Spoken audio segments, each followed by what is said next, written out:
നമസ്കാരം, news prime മലയാളത്തിലേക്ക് സ്വാഗതം. അധിക നാൾ ഇസ്രായേലിന് പിടിച്ചു നിൽക്കാൻ കഴിയില്ല എന്നൊരു അവസ്ഥയാണ്. ഇസ്രായേലിൽ കൊടും പട്ടിണിയാണ്.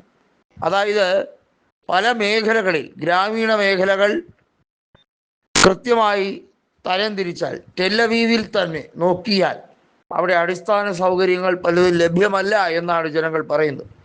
ജനങ്ങൾ ഇസ്രായേൽ വിട്ടുപോകുന്ന രീതിയിലേക്കാണ് പോകുന്ന കാഴ്ചകൾ നമ്മൾ കാണുന്നത്. ഇപ്പോൾ ഇസ്രായേലിൽ 60 ലക്ഷത്തിനും താഴെ ജനങ്ങളെ അവിടെ ഉള്ളൂ. മറ്റുള്ളവരൊക്കെ അമേരിക്കയിലേക്കോ മറ്റ് രാജ്യങ്ങളിലേക്കോ അഭയം പ്രാപിച്ചിരിക്കുകയാണ് എന്നാണ് റിപ്പോർട്ടുകൾ വരുന്നത്. ഇസ്രായേൽ പ്രധാനമന്ത്രിയായ ബെഞ്ചമിൻ നെതന്യാഹു കൊല്ലപ്പെട്ടു എന്ന രീതിയിലുള്ള വാർത്ത നേരത്തെ തന്നെ ഇസ്രായേൽ തള്ളിക്കളഞ്ഞെങ്കിലും ഇസ്രായേൽ പ്രധാനമന്ത്രി അഭിസംബോധന ചെയ്യുന്നു എന്ന് പറഞ്ഞ് അവർ പ്രചരിപ്പിക്കുന്ന ഒരു ചിത്രം, അത് പഴയകാല ചിത്രമാണ് എന്ന് ഇതിനോടകം തന്നെ വ്യക്തമായി കഴിഞ്ഞിരിക്കുകയാണ്. ഇതുവരെയും പബ്ലിക്കായി ബെഞ്ചമിൻ നെതന്യാഹു പ്രത്യക്ഷപ്പെടാത്തത് എന്തുകൊണ്ട് എന്ന വലിയ ചോദ്യം, അതിന് കൃത്യമായൊരു ഉത്തരം കൊടുക്കാൻ ഇപ്പോഴും അവർക്ക് കഴിയുന്നില്ല. അവർ സാമ്പത്തിക പ്രതിസന്ധിയിലാണ്, കടുത്ത അരാജകത്വത്തിലേക്കാണ് നീങ്ങുന്നത്. അവിടുത്തെ ജനങ്ങൾ പട്ടിണിയിലേക്കും കൊടും ദാരിദ്ര്യത്തിലേക്കും പോകുന്ന കാഴ്ച വിദൂരമല്ല.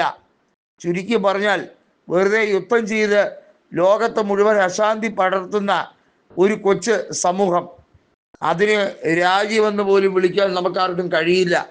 9 കോടിയോളം വരുന്ന ജനസംഖ്യ ഉള്ള ഇറാനെ ചൊടിപ്പിക്കാനും ഇറാനെതിരെ യുദ്ധം ചെയ്യാനും ആക്രമിക്കാനും കുറേ ഭീകര സംഘം തിരിഞ്ഞിരിക്കുന്നു. അതാണ് ഈ പറയുന്ന ഇസ്രായേൽ എന്ന് തന്നെ പറയേണ്ടി വരും.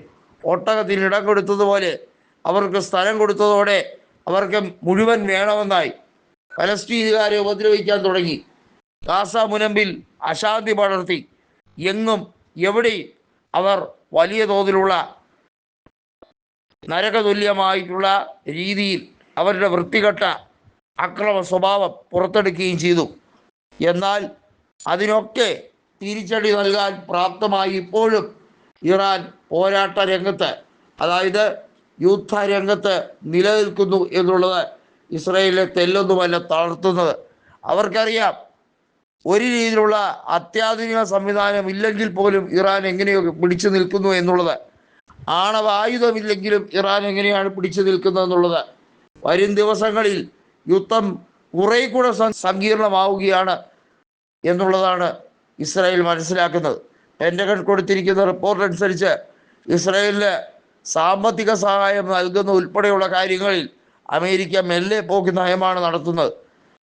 കൃത്യമായി പറഞ്ഞാൽ, ഇസ്രായേലിൻ്റെ ആഭ്യന്തര സുരക്ഷയെ സംബന്ധിക്കുന്ന കാര്യത്തിൽ നെതന്യാഹുവിൻ്റെ ലിക്വിഡ് പാർട്ടിക്കോ അതല്ലെങ്കിൽ അവിടുത്തെ ഭരണകൂടത്തിനോ ഒന്നും തന്നെ ചെയ്യാൻ കഴിയുന്നില്ല.